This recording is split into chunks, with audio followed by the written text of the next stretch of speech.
chapter 11 last week, and I stopped at verse 27. And if you go through chapter 11, 10 through 26, and figure up the time span between each birth that's listed, it's 1,659 years. I'm glad you did that, not me. I've done it 2 or 3 times to be sure I was right, but it's 1,659 years since time began to the flood. And then I said I would figure up 27 through 32, and that's another 292 years. So that makes it 1,951 years. And this Bible says it was 2,165 years until Abraham's birth, and I have 1,951, so I don't know where the difference is. And the time really doesn't matter so much as the time, the year that it is doesn't matter, the time matters. But anyhow, from 27, verse 27 of chapter 11 through 32 is 292 years until Abraham's birth. But then 12:4 says that Abraham was 75 years old when he left Haran to go in to Canaan. So that would make it 2026, or not 2026, 2026 years. Okay, we'll read 11:27 through 32. Now these are the generations of Terah. Terah begot Abram, Nahor, and Haran, and Haran got Lot. Haran died before his father Terah in the land of his nativity, in Ur of Chaldee. And Abram and Nahor took them wives, and the name of Abram's wife was Sarai, and the name of Nahor's wife was Milcah, the daughter of Haran, the father of Milcah, and the father of Iscah.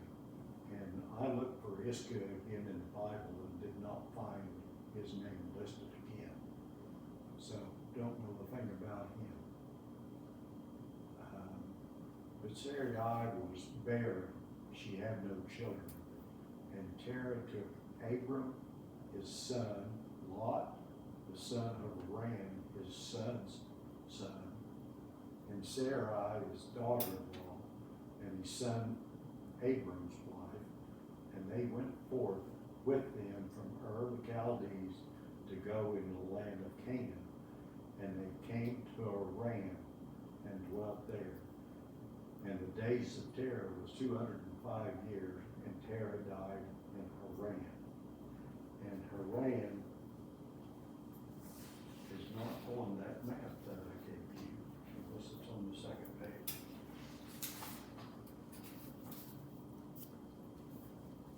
It is not.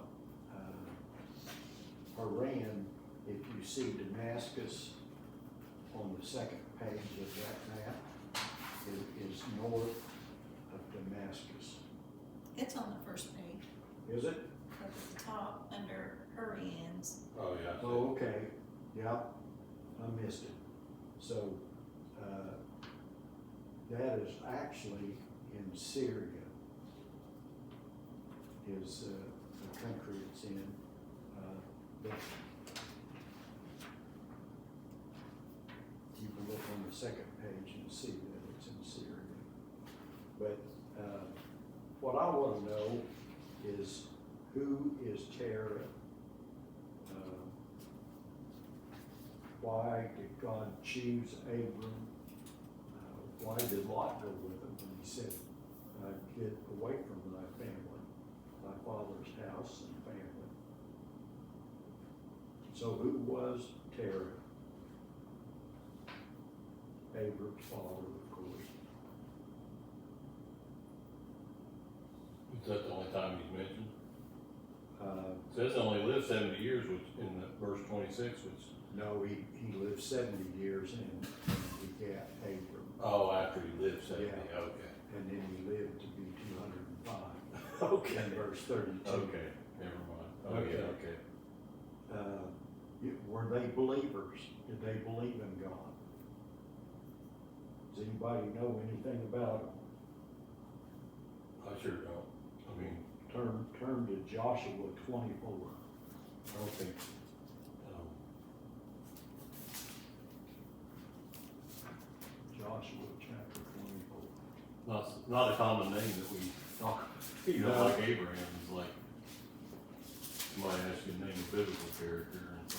Everybody knows Abraham. Right. Everybody claims Abraham. Joshua 24 verse 12.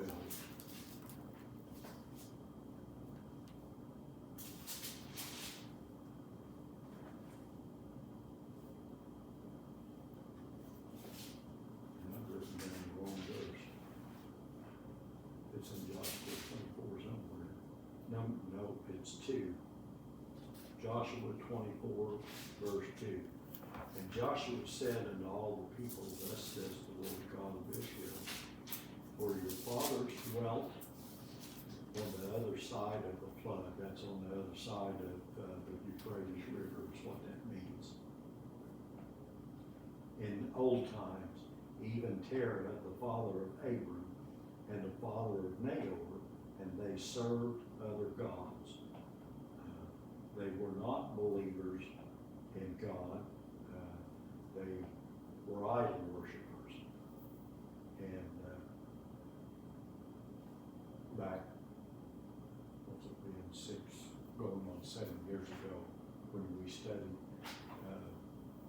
Genesis in Sunday school, I said I didn't see anything special, and I still don't see anything special why God called them these particular people, but God had to see something in Abram to call him out to do these things.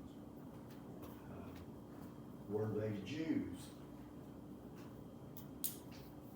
I don't think they were at this point. Nobody was, were they? Right. God dealt with the entire human race. There was only one race, and that was humans, I guess. But anyhow, they weren't believers. They weren't Jews. Like Kelly said, there was no Jews until Abraham was called out.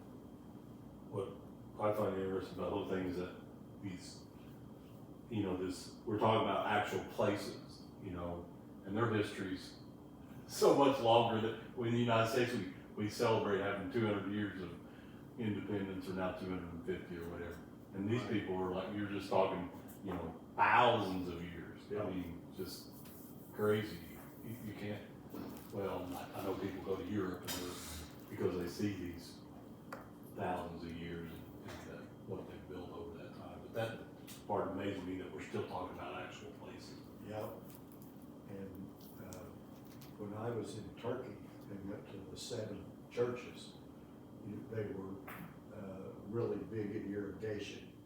And I noticed in a lot of the irrigation ditches, all of these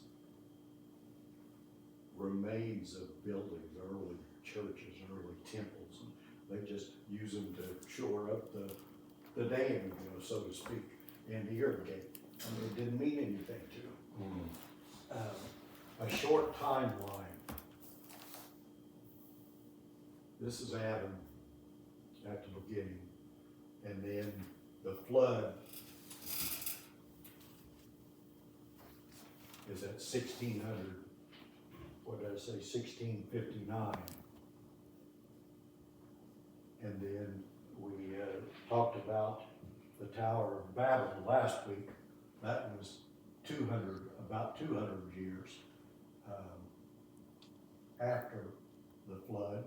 And then Abraham is 1900, only it's Abram, I always forget. 1951 years, according to my math. And then at when, Abraham's 75, he leaves leaves Haran to go in to Canaan. But these 2,000 years are covered in 11 chapters. I know you never think about that really, do you? Right, and then the next 2,000 years is all the way up through the 4 Gospels. And it's just unbelievable. The other thing that you read in Joshua is that people have this desire to worship something. It seems like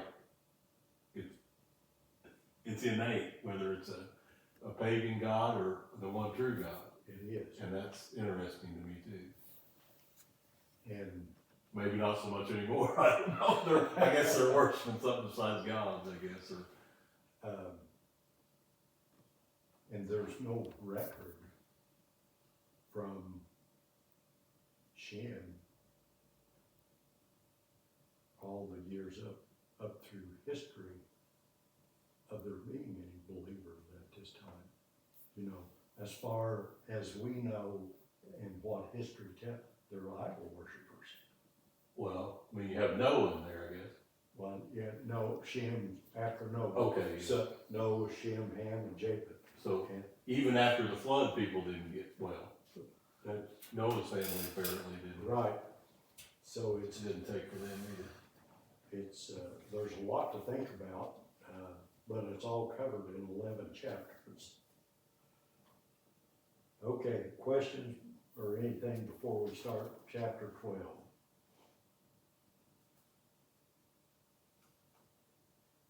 Okay. I'll read the first 4 verses of chapter 12, and then we're going to chase some stuff. Now the Lord had said to Abraham, get thee out of thy country, from thy kindred, and from thy father's house, unto a land I will show thee. And I will make thee a great nation, and will bless thee, and make thy name great, and thou shalt be a blessing.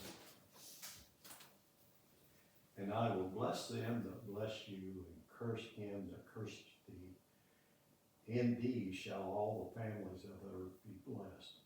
So Abram departed, as the Lord had spoken unto him, and Lot went with him.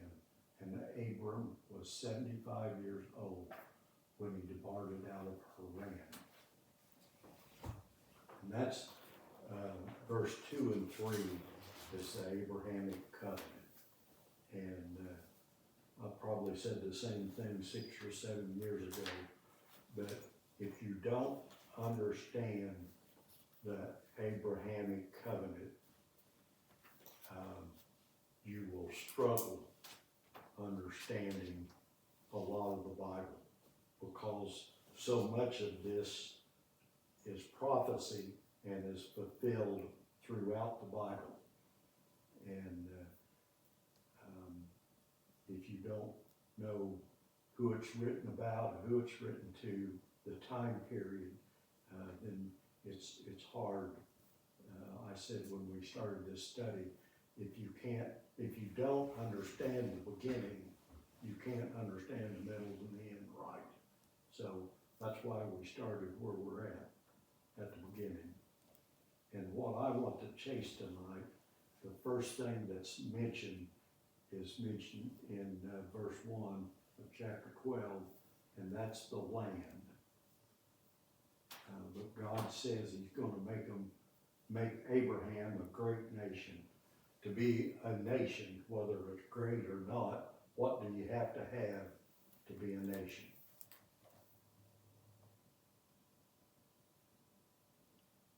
Well, you said it, land. You gotta have land. Generally, you would think you'd have to have some sort of governing body, I guess. Yep. Some sort of system of property or laws, or, I mean, that's how you think modernly. I don't know how they thought, but. And if you have a governing body, who you governing? The people. You have to have people. You have to Yes. have people. And that makes a nation. So I want to chase the land. And before we start chasing, I made a copy of these maps. The first page of the map I drew a straight line from Ezengeber over to, the Persian Gulf, which is where the Euphrates River empties into the Persian Gulf. And the reason I done that, if you'll turn to chapter 15 in Genesis,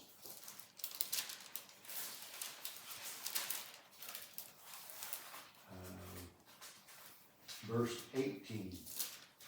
In the same day the Lord made a covenant with Abram, saying, unto thy seed have I given this land from the river of Egypt unto the great river, the river Euphrates.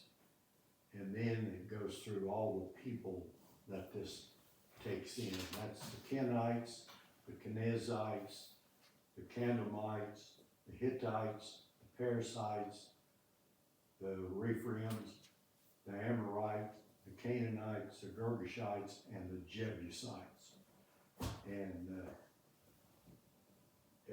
up here at the top of the page, top left-hand corner, it says Hittites, which is mentioned in this group. They are the northern part,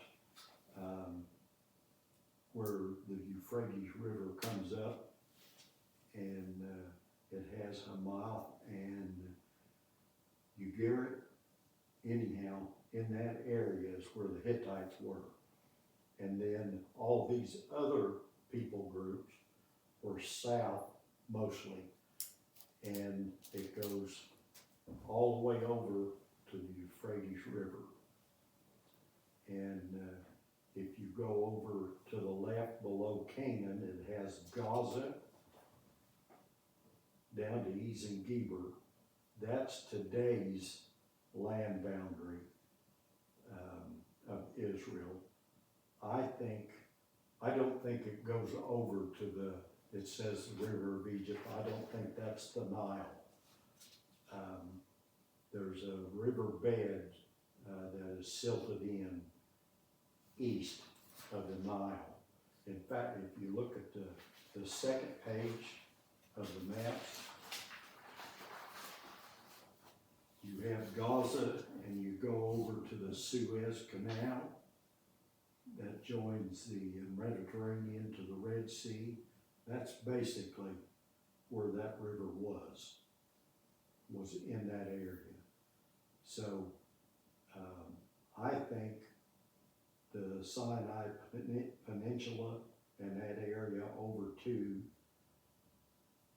where the Suez Canal is today is deeded to Israel.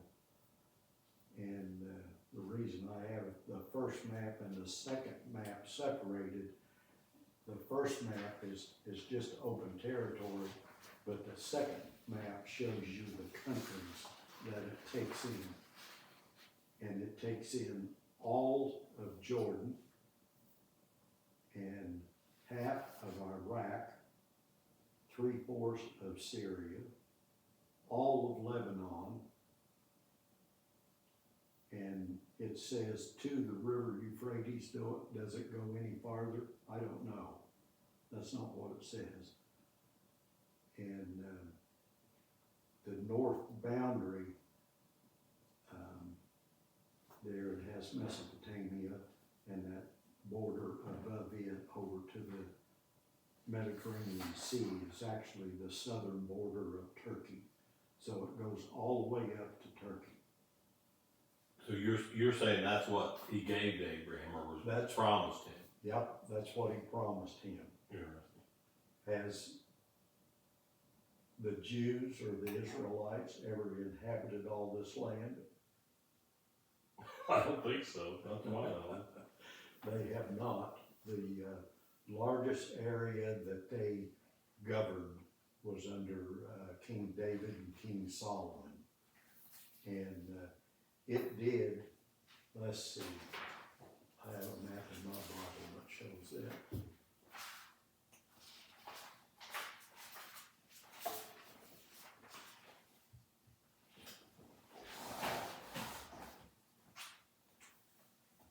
Here's the Dead Sea.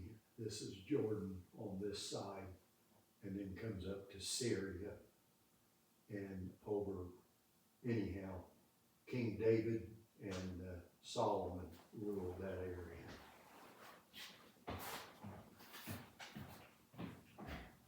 Which is about half of what God promised them, this area here. And the portion they're in now is not even, what, a 10th or a 25th or something? Right. And while you're talking about that, look at the last map. That is more of a blow up of Israel. And you see the part, somewhere it's marked West Bank, that outlined area there from the Dead Sea, the middle of the Dead Sea, and comes up over Samaria and back to the Jordan River. That's the West Bank. And then you see the part north of that by the Sea of Galilee, that's Golan Heights. In 1967, the Six-Day War, Israel got back the or acquired or whatever, the Golan Heights from Syria. I looked that up, Googled it and stuff like that, and to make sure I didn't misquote. During the Six-Day War of 1967, Israel captured the West Bank from Jordan, the Gaza Strip and the Sinai Peninsula from Egypt, and the Golan Heights from Syria. And they militarily occupied these at first, but then in 1973, Israel let Egypt have the Gaza Strip and the Sinai Peninsula back. They moved out. And, but now the Golan Heights, they got from Syria, and then that's a third of the area that's listed in that map, that last map, but it's not included the desert part. So it's about a fourth of all of Israel is the West Bank. And the population of Israel in 2023 was 9,840,000, and 7,080,000 are Jewish people. 2,760,000 are Arabs and mixed different things. And they believe that there's 8,280,000 outside of Israel, with 6,000 or 6 million of those being in the U.S. And how do they, are those full-blooded Jews, or are those people with just,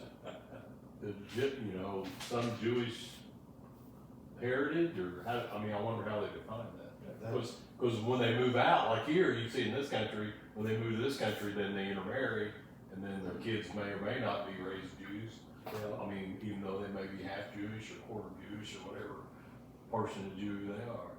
the only way I can answer that is God knows who the Jews are. I wonder how he defines it. Yeah. Yeah, that's a good answer. I have a lot of thought on that.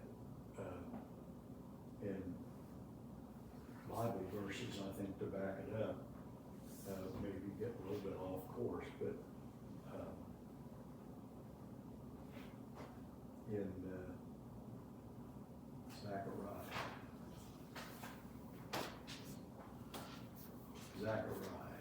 was next to the last Old Testament book.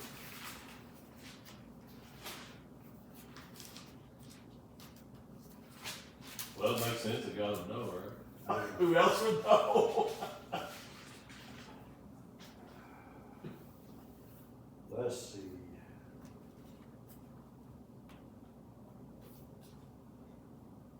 What are you looking for?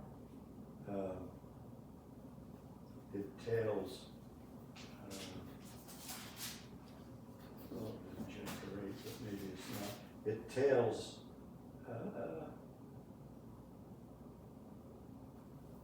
that 2/3, 13, it's in 13, yeah. verse 9, isn't it? Chapter 13? Yeah. 13, starting verse 8. Yeah. And it shall come to pass in the land that's in Israel, in the land of Israel, saith the Lord, 2 parts therein shall be cut off and die, but a 3rd part shall be left therein. That's, to me, that's the remnant that God keeps to himself, and that will be the true Jews. And is that saying, do you think that's referring to people, or is that referring to the land? No, that's referring to the people. Okay. And it shall come to pass there in all the land, saith the Lord, 2 parts therein, 2 parts of the people that are in the land shall be cut off and die, but a 3rd will be left therein. And then in Revelation 12:6,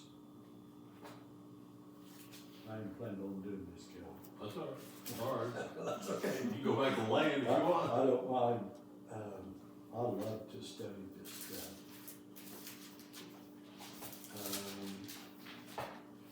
Let's see, Revelation 12, let's start in 5.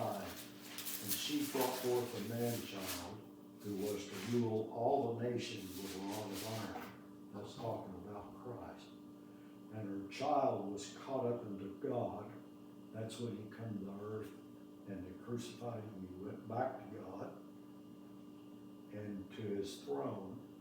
And the woman fled into the wilderness, where she hath a place prepared of God, that they should feed her 1,260 days. That's 3.5 years, the last half of the tribulation.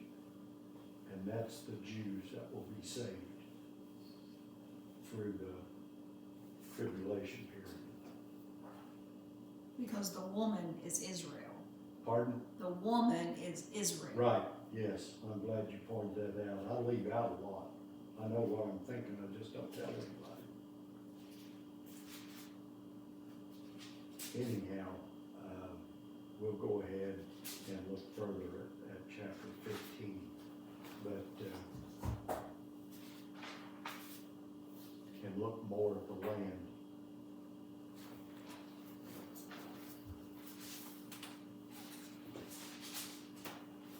And again, this is talking about the land, but it has a lot of prophecy in it too. Genesis 15, verse 1. And these things the word of the Lord came unto Abram in a vision, saying, Fear not, Abram, I am thy shield, and thy exceeding great reward. And Abraham said to God, What wilt thou give me, seeing I go childless? And the steward of my house is Eliezer of Damascus.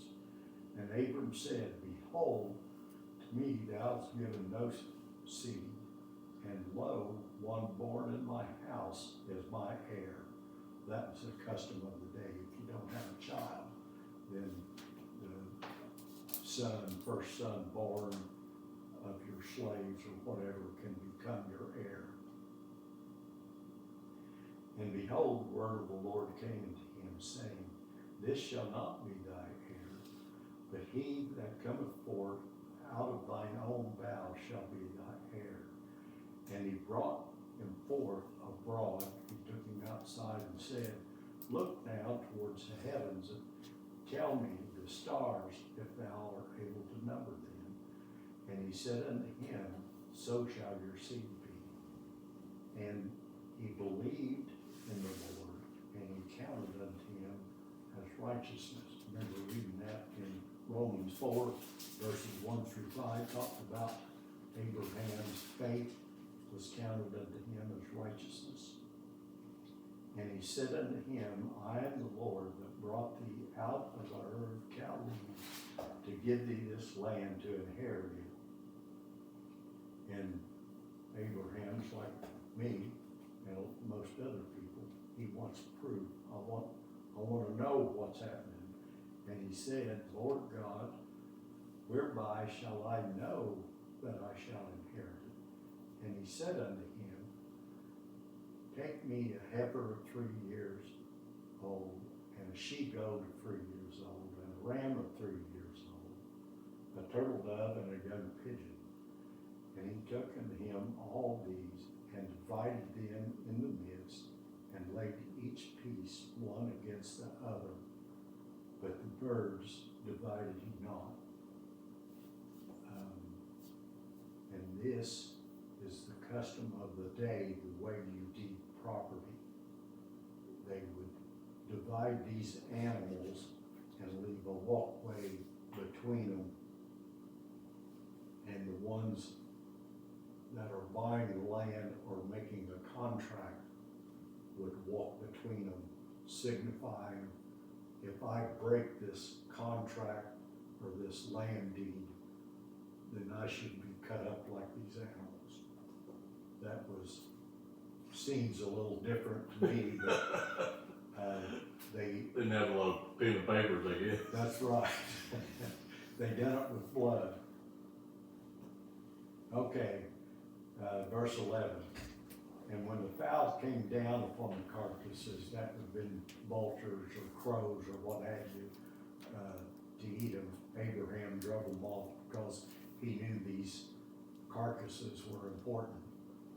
And when the sun was going down, a deep sleep fell upon Abram, and lo, horror fell upon Abram, and lo, a horror of great darkness fell upon him. And he said unto Abram, this is God saying to Abram, know of a surety that thy seed shall be a stranger in a land that is not theirs, and shall serve them, and they shall afflict them 400 years. And also the nation whom thou shalt serve will I judge, and afterward shall they come out with great substance. And thou shalt go to thy father, and thou shalt go to thy father. That's God speaking to Abraham. In peace thou shalt be buried at a good old age. But in the 4th generation they shall come hither again, for the iniquities of the Amorites is not yet full. And it came to pass that when the sun went down, and it was dark, behold, a smoking furnace and a burning lamp that passed between the pieces.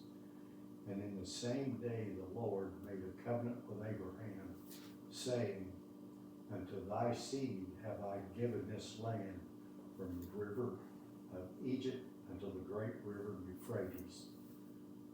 The Kenites, the Kenizzites, all those ites that I read a while ago. And that's the land that God deeded.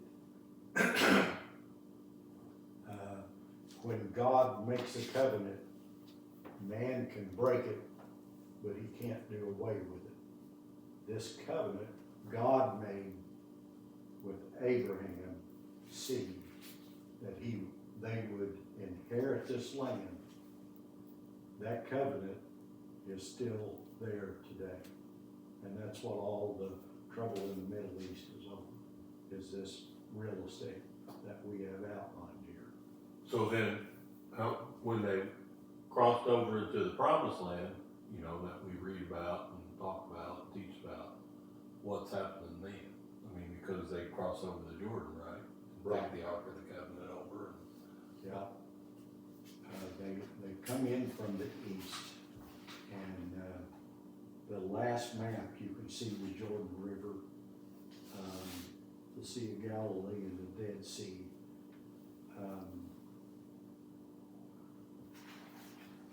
Pour over my map. Let me look at a different map.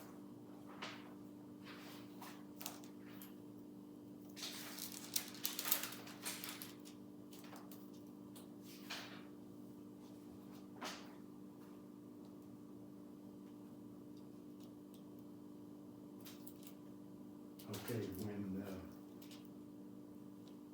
the time period that you're talking of, when Israel goes in to take the promised land, they have problems with Edom, crossing Edom's land, and they fought some with them, but they finally, let's see, how did they go north of Edom, maybe, into Moab? Anyhow, they come in, and if you see Ammon, which is,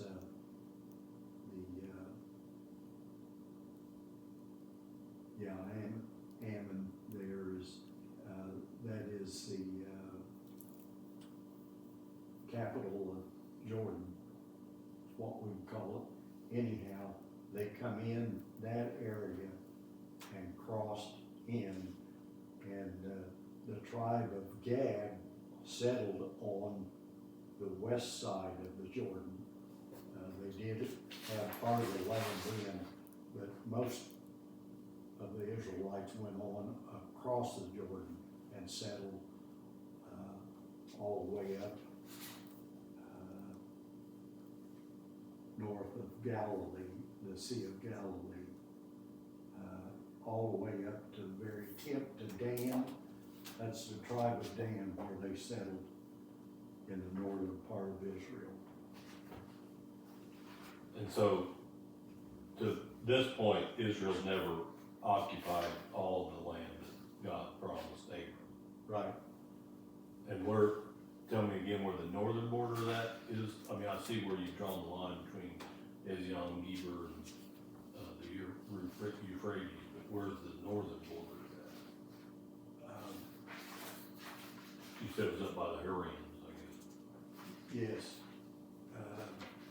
On the second map, probably look at it. Is it the dark part? Yeah, it's the southern border of Turkey, I think, Okay. in that area, and it goes over to the Euphrates River, goes all the way up through there.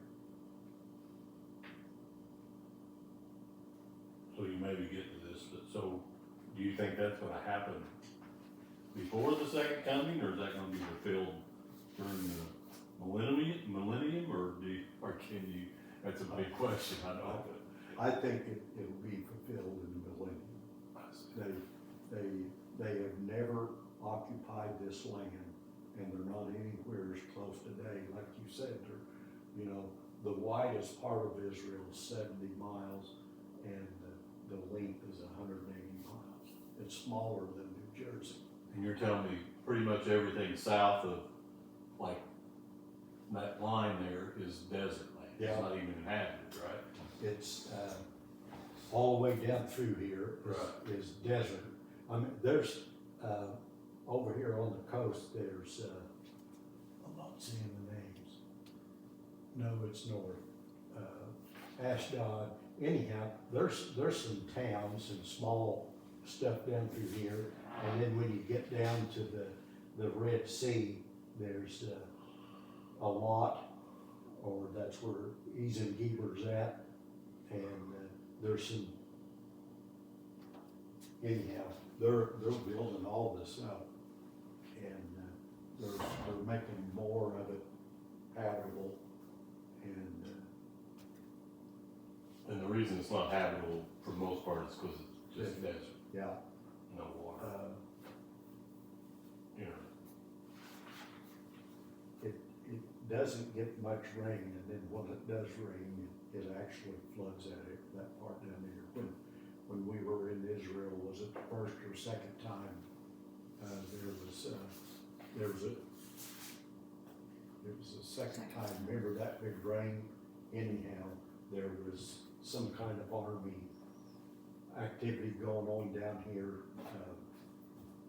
and it rained enough, it flooded and drowned 21 of their soldiers. Oh, yeah, I remember. You met, do you? I remember the news stories. Okay. Yeah. Okay. Questions about what's needed. Like I said, there's a lot of prophecy in that we can't go through it all tonight. But when God makes a covenant with man, man, it's not like a contract between me and you, we both sign it. God made the covenant. Like I said, man can break it, he can do anything he wants, but the covenant's still there until God takes it away. And God has never taken this covenant away. He'll make a new covenant in Jeremiah, but it doesn't do away with this covenant. He made, the Davidic covenant, there's a lot of covenants. It's like when we studied in the first part, about the rainbow, that was God's signature to a covenant. And it's still here today. Well, I mean, again, I think most people think that what they have now is what it was promised, but that's. It's not even close. Right. And then you wonder, when he sent him away, or when they left, I mean, they went to part of where he was promised, right? But not what we think of as Israel. Yeah. And, from the war that's going on between Israel and the Gaza Strip,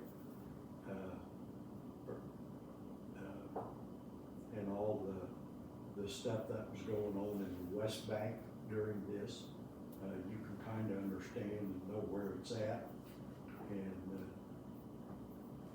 And the reason it's all happening is the people in the Gaza Strip are Arab, and most of the people in the West Bank are of Arab descendants.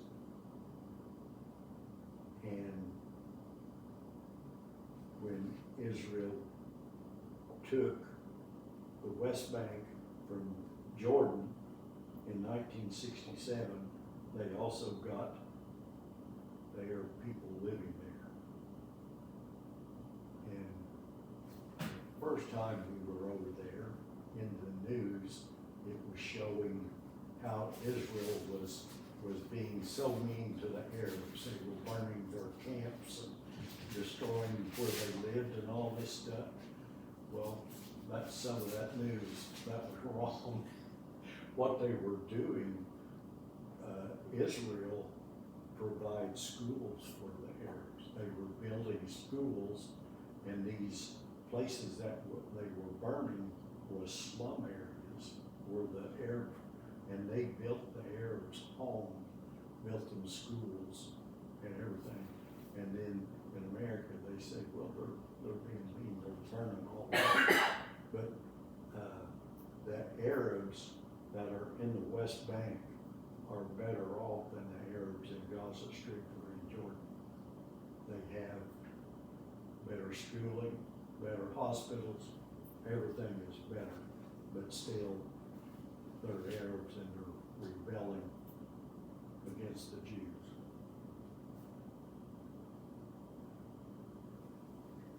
Okay, let's chase some more of the land, unless you have other questions or comments. But let's look at Deuteronomy chapter 30.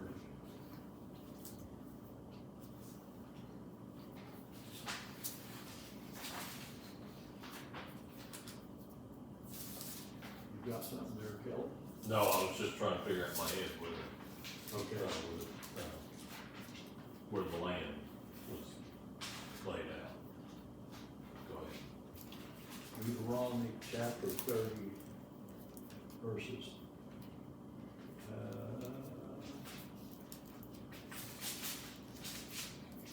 let's read 1 through 5. That's it, I'm getting hoarse, you wanna read that?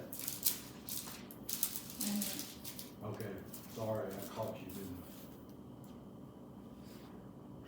So it shall be, when all of these things have come upon you, the blessing and the curse which I have set before you, and you call them to mind in all nations where the Lord your God has banished you, and you return to the Lord your God and obey him in all your heart and soul, according to all that I command you today, you and your sons, then the Lord your God will restore you from captivity and have compassion on you, and will gather you again from all the peoples where the Lord your God has scattered you.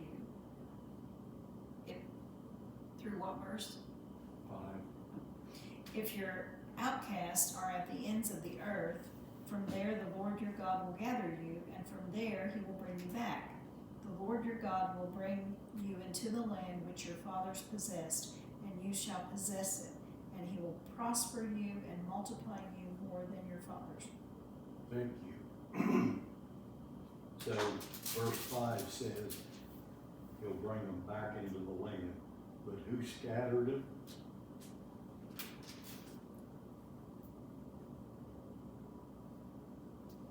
Who scattered them, Patsy? Thy God hath scattered thee. The last few words in verse 3. Excuse me. So when you think, when people say, then the promised land, you're saying it's all this, right? It, Or that's what the Bible says. it will be. But when we think of promised land, we think, in our head, we think, for whatever reason, whether it's just bad teaching or just the way we're conditioned, I guess, I don't know what the word is I'm looking for. Yeah. We think, because I think when they crossed over in the promised land, you know, after they sent the spies, and Right. that's the stories we heard in Sunday school, and that's the stories that Joshua tells us, that I thought they entered into the promised land. But really, they were in a portion of it before they entered into what? The land flowing with milk and honey, et cetera, et cetera. But they didn't have it. I guess it wasn't politically or militarily theirs at that point. Right. Okay. And the reason it wasn't is because they didn't obey God. You know, they sent in spies, God didn't tell them to do that. And they just, all the different things. Yeah, and they're supposed to kill everybody at some point. They didn't Right. do that. Yep. And so due to their disobedience, they never did get all the land. But they're going to. And God is the one that scattered them. Let's see. I have Joshua down again, which is just a little ways over from Deuteronomy. Joshua chapter 1, 2, and 4, 2 through 4. Moses, my servant, is dead. Now therefore arise, go over this Jordan, thou and all this people, unto the land which I do give to them, even to the children of Israel. Every place that the sole of thy foot shall tread upon, that have I given to you. And I said unto Moses, from the wilderness and this Lebanon, so there it lists Lebanon and didn't back in chapter 15, but Lebanon is north of Israel. The little map, or the last map, has Lebanon on it. And so we're going to get Lebanon even to the great river and the river Euphrates, all land of the Hittites, and to the great sea towards the going down of the sun. That's the sea of the Mediterranean Sea. Shall be yours, or will be the coast. Anyhow, again, that's more definition and more definite that Lebanon is part of it.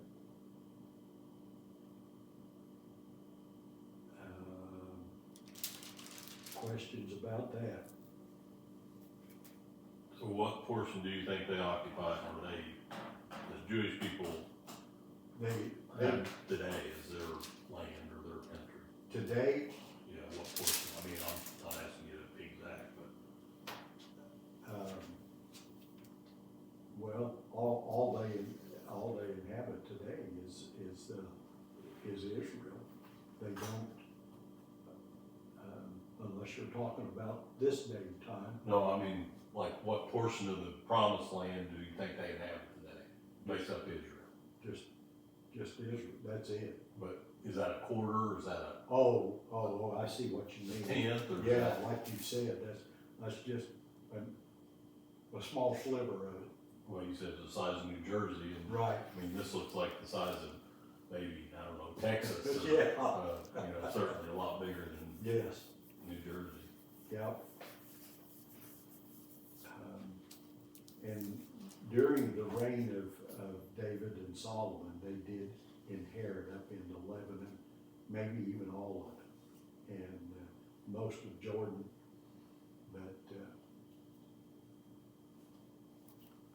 But that was Israel's height. They were at the top of their glory during that, David and King Solomon. That was their best years. They had godly kings. And, but then they went downhill after that because they had evil kings. Okay, Ezekiel chapter 37.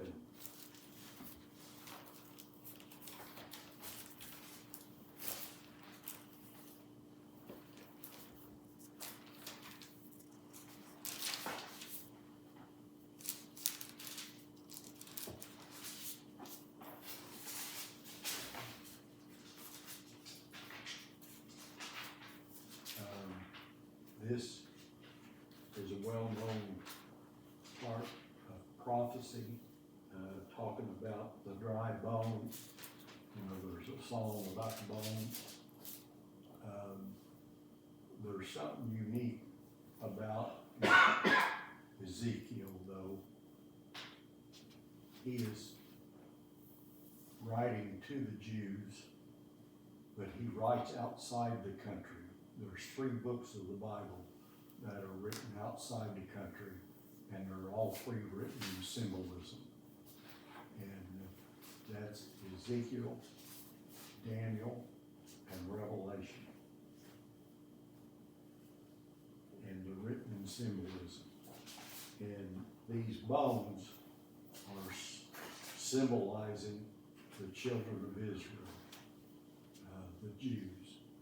Verse 11, then he said unto me, Son of man, these bones are the whole house of Israel. Behold, they say, our bones are dry, our hope is lost, we are cut off from our parts. Notice it's saying the whole house of Israel. I don't know whether any of you have ever heard people talk about the 10 lost tribes, the northern tribes. That's a farce. It isn't true. God, this is after that, and it's still addressing the whole house of Israel. And our bones are dry, our hope is lost, we are cut off from our parts. Why are they lost, and why do they have no hope? Because Israel, out of their land, have no temple, no priesthood, no altar. There is no Judaism for them to practice without these things. So they're out in foreign lands, and they're lost and without hope because of that. Verse 12, therefore prophesy and say unto them, thus saith the Lord God, behold, O my people, I will open your graves, that is the foreign lands that they're in, and cause you to come up out of the graves and bring you into the land of Israel.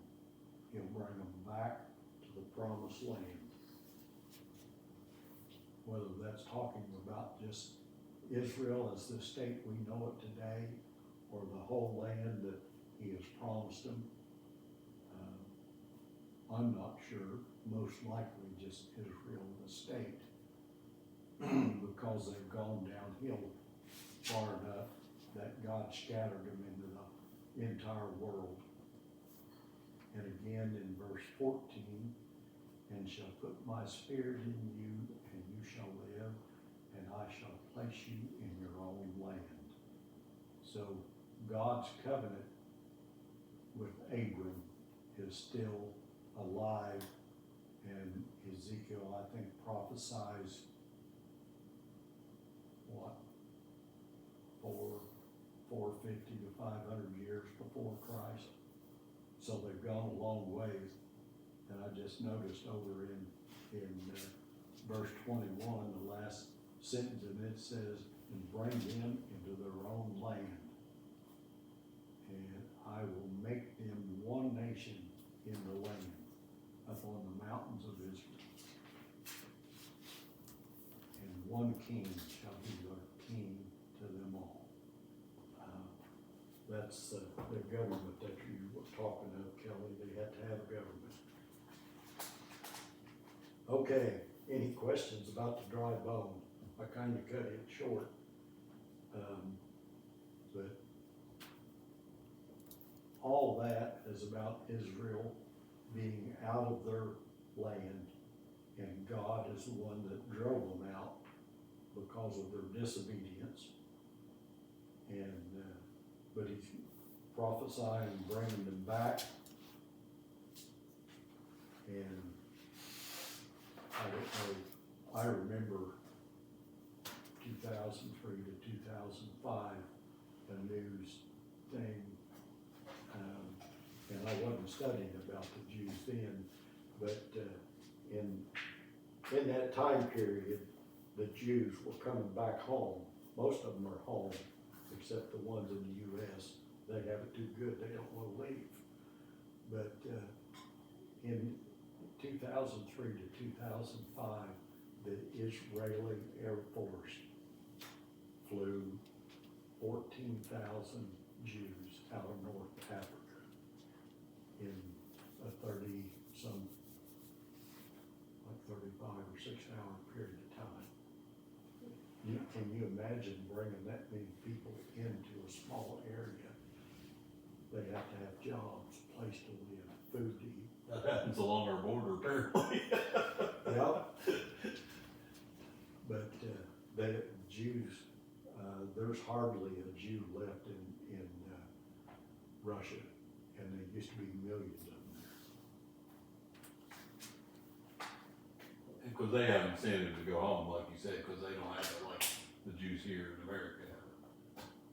Or, yeah. Yep. Of course, there's none left in Germany. And I don't think, the Jews aren't persecuted here. Although they are persecuted, not to the extent that they Right. might be in Russia and certainly in Germany. I don't know, like you said, there's none left. Why would they want to live there after Right. their history with them?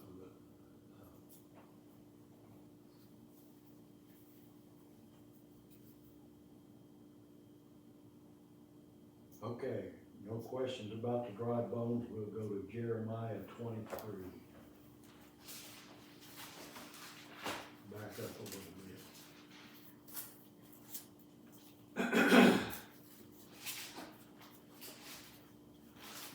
Jeremiah 23, 5 through 8. Behold, days come, saith the Lord, that I will raise unto David a righteous branch. Branch is capitalized, so that's talking about Christ. And a king, and that's capitalized, shall reign and prosper, and shall execute judgment. Judgment here is actually rule and governing, not judgment as we think of as judgment. And justice in the earth. In his days Judah shall be saved, and Israel shall dwell safely. And this is the name whereby shall be called the Lord our righteousness. Therefore, behold, days come, saith the Lord, that they shall no more say, the Lord liveth, that brought up the Lord liveth, which brought up the children of Israel out of the land of Egypt. But the Lord liveth, which brought up, and which led the seed of the house of Israel out of the north country, straight due north of Israel is Russia. And from all the countries whither I have driven them, and they shall dwell in their own land. So there's prophecy of them coming out of Russia and coming back home. And so much prophecy is being filled around us today, it's unbelievable. And this is part of it. Like you said, you remembered the news clip on some of it. Questions about this portion? So is that king in Ezekiel, is that referring to Jesus as well, you think? When you said, it says in 37:22, and I will make them one nation and land upon the mountains of Israel, one king shall be king to them all, and they shall be no more two nations, neither shall they be divided into two kings anymore at all. See, that king there is not in cap. Let's see, Ezekiel, that's after David and Solomon, now that was about 1,000, so it may well be talking about Christ being your king. But that, the symbolism sometimes throws stuff off. Doesn't throw stuff off, it just makes it a little bit harder to understand. Read that to me again. Well, that's Ezekiel 37:22, and you, right at, 21 says, and I said unto them, thus saith the Lord God, behold, I will take the children of Israel from among the heathen, whither they be gone, and will gather them on every side, and bring them into their own land, and I will make them one nation in the land upon the mountains of Israel, and one king shall be king to them all, and they shall be no more two nations, neither shall they be divided into two kingdoms anymore at all. Yeah, that has to be talking about Christ in the millennium.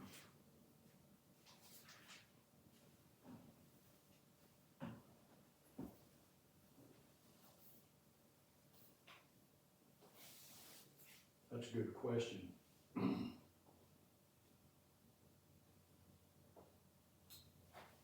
Okay, turn over to chapter 31 of Jeremiah.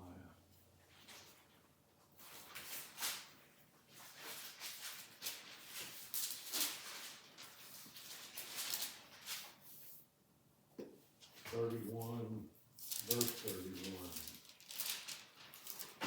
Behold, the days come, saith the Lord, that I will make a new covenant with the house of Israel. Notice when we go through that, it's not a new land. It is a new covenant, but not of a land covenant. Excuse me. Verse 32.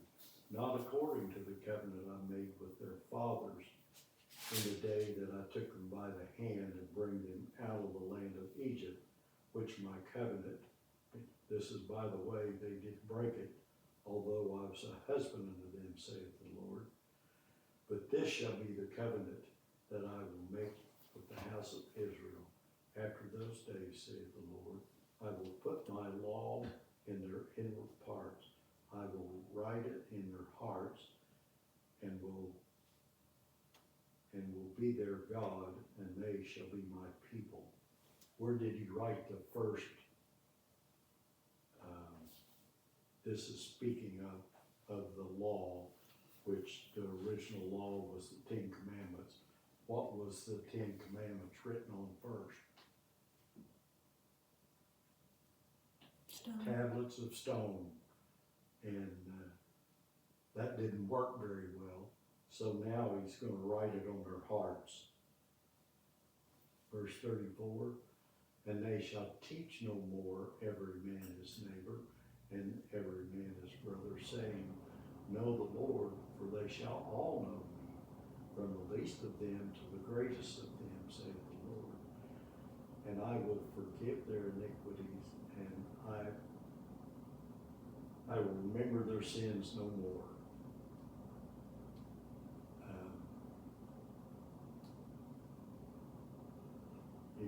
remember when the law was given, especially in Leviticus and Deuteronomy, that they were to teach it every day. You know, that's where they had the frontals and the writing on their hands, write it on the gate post, on the lintel of your house. Now he's saying, you won't have to do that no more. You won't have to teach. Everybody will know it, and everybody will know me. Thus saith the Lord, which giveth the sun for light by day, and the ordinance of the moon, and the stars for light by night, which divideth the sea, which divideth the sea. You know, who can make the ocean ebb and tide, and who can make the stars and the sun and the moon for all these seasons and everything? If those ordinances depart from me, saith the Lord, then the seed of Israel also shall cease being a nation before me. This doesn't mention land, but what do they need to be a nation? People, land, and government. So it's included in it, it just doesn't say land. Thus saith the Lord, if heaven above can be measured, and the foundation of the earth searched beneath, I will also cast off the seed of Israel for all they have done, saith the Lord. Long story short, he's saying, if the sun stops shining and the stars and the moon and stuff's not up there, I'll do away with Israel. But till those things cease, Israel's going to be here. And like I said when we started, that's all the problem in the Middle East today. And Well, he's saying that isn't he just exaggerating and saying that's not gonna happen? right, exactly, it's not going to happen. He could make it happen, I guess is what he's saying, but, you know. Right, he's sovereign, he made it all, he can do away with it all. But until those things cease, Israel will be a nation. No matter what our president says, no whatever the European Union says, they're going to be there, and they're going to be in this land, and someday they're going to be in a bigger land. Well, I mean, it's easier for us to see it now, in our generation, in our lifetime. Think about in the early 1900s when people would have read that and said, well, that's never gonna happen, right? Because the people were scattered until the, late 40s, early 50s. Yeah. Yeah. And that's, when you really look into this, in the late 1800s, Jews began to see, and even American pastors and stuff started looking and understanding what the Bible was saying, what they were prophesying is going to happen. And they begin to see that and begin to teach a little bit about the prophecy. Well, I can't imagine even then they could imagine what Israel is today, right? No. I mean, because you would have never thought it could happen. You know, when God drove the Romans out, which was shortly after AD 70, it might have been 100 or 150 BC. I'm not sure. I'd have to check on that. But he drove the Romans out by earthquakes. We were in some of the cities that were leveled by earthquakes. They were Roman cities in Israel, and they were all leveled by earthquakes. They couldn't live there because of the earthquakes, and then got to be pestilence and all kinds of stuff. They just couldn't live in it. It was a bad place, and then the Jews began. Well, God started moving them back home, and I remember talking about the Hula Valley. It was a big swamp, You couldn't be around it. You could live there one generation and start the second one, and before the second one could mature, the mosquitoes, the malaria and stuff would kill them all. And that God kept them out. And it's just unbelievable. And to see the land now, to drive along, and they're just mile after mile of banana groves. And olives and all kinds of fruit. It's just, and they done it all with God's help, but. Right, and then you talked about before how the Jewish people are predominant in the sciences and stuff.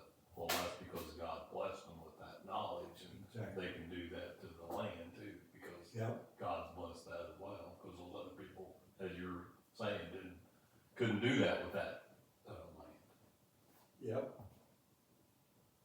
Well, I have one more land, and then I'm done for the evening, and that's all the way back to Genesis 13.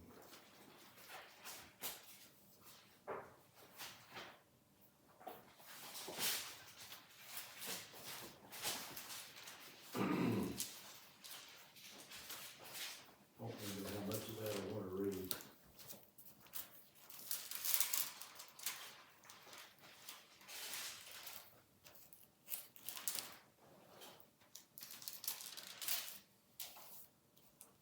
Let's start in verse 13. But the men of Sodom were wicked, sinners before the Lord exceedingly.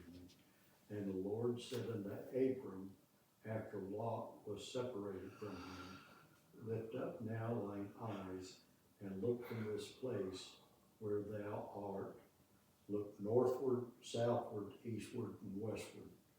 For all the land which thou seest, to thee I will give it, and to thy seed, what's the last two words? Forever. That nails it right there. God's covenant is forever about this land. For all the land which thou seest, to thee will I give it, and to thy seed forever. I will make thy seed as dust of the earth, so that if a man can number the dust of the earth, then shall thy seed also be numbered. How can it say that? And Israel's never been more than a population of 7 to 10 million people. How can it say that make your seed as the dust of the earth? Yes.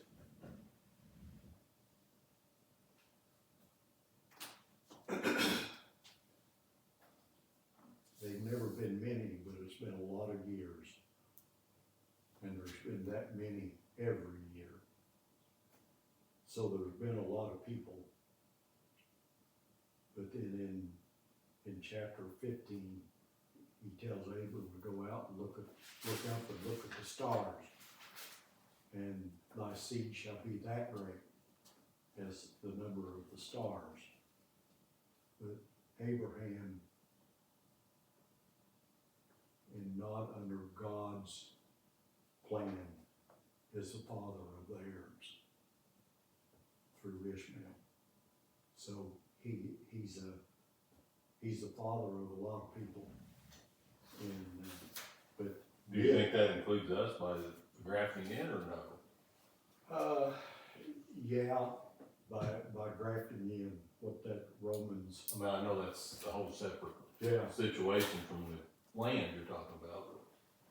Separate from the land, but yeah, where, it even says in Galatians, something about us being children of Abraham. And that's because we're righteous by faith. Abraham was saved by faith plus nothing. And that's the way we're saved. And again, I think, that he's using exaggeration, right? Because there's no way that even the population of the earth could be as much as the stars in the sky, Right. right? So he's making his point by exaggerating it.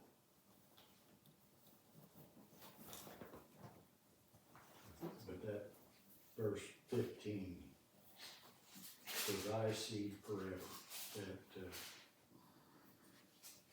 and then he deeds it.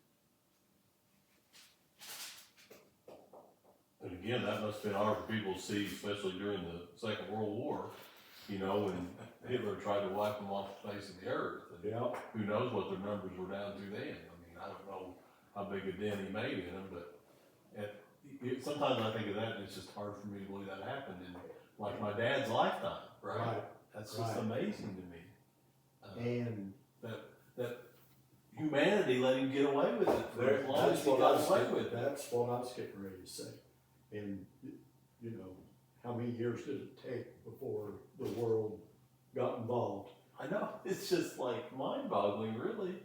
Whether they, you know, whether they didn't have the knowledge or they didn't have the will to stop him, you know, it kind of makes you sick, really, to think that somebody could kill that many people Yeah. just because of their heritage, their, you know, anyway, their Jewishness, I guess. It's just scary. We've been blessed to travel some when we were in Germany to see, listen, Jacob, we went to Dachau, the camp, prison camp, and to see the pictures. And that camp was set up for 5,000 prisoners, and when they liberated it, there was 30-some thousand Jews there. And it was set up for 5,000 people, to house 5,000 people. Well, I mean, to me, it almost makes you ashamed. Yeah. I mean, it could be, well, I mean, obviously I wasn't even here, but still, it's like, that could happen. And we think of ourselves as being advanced, you know, Yeah, even in the 1940s, and it's like, wow, that's just hard for me it's hard to process, really, that it did happen. I mean, I'm not saying, you know, it's hard for me to, and now there are even some people teaching that the Holocaust never happened. right, You yeah. know, it's just crazy. Okay, more questions or comments? Well, you may be getting into this next time, but when I read through this today, chapter 12, you know, I always generally think of the covenant as being, you know, I'll make thee a great nation.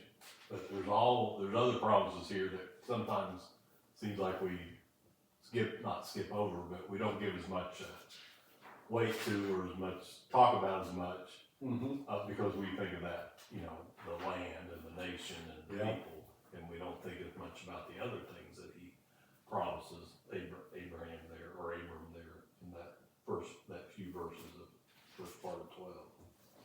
That stuck out to me today when I read it.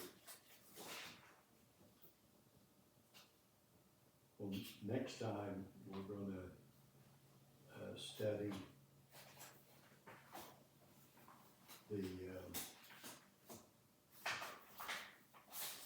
we'll study the people, how the people come about, how the nation come about. And then, we may get started on the government end of it, who the government is. There's just, like you said, there's so much in that chapter 12, you know, taking the people into Egypt. That seemed like a punishment, but it wasn't. You know, they weren't slaves but about 200 years. Everybody thinks it was the whole time, but it was really about 200 years they were slaves. That's a long time though, but it was not a punishment. It was for their own good. Okay, let's close in prayer. Father God, God, it's just so good to be able to sit down with your word, to study it, to talk about it, to ponder what was going on with all these people at this time, and what we can learn from it today, Father. We can learn that your covenants forever, it says so there in chapter 13, and we thank you for being the God that can save forever and mean it. Just bless us as we try to learn more, Father, as we talk about the people and how you started the Jewish race, the Jewish nation. Guide our thoughts and as we prepare for the next study. Father, thank you for the ones that are here. Bless them. Father, I just pray that all we do and think and say here would bring glory to you. We ask in Christ's name. Amen. Thank you, Travis.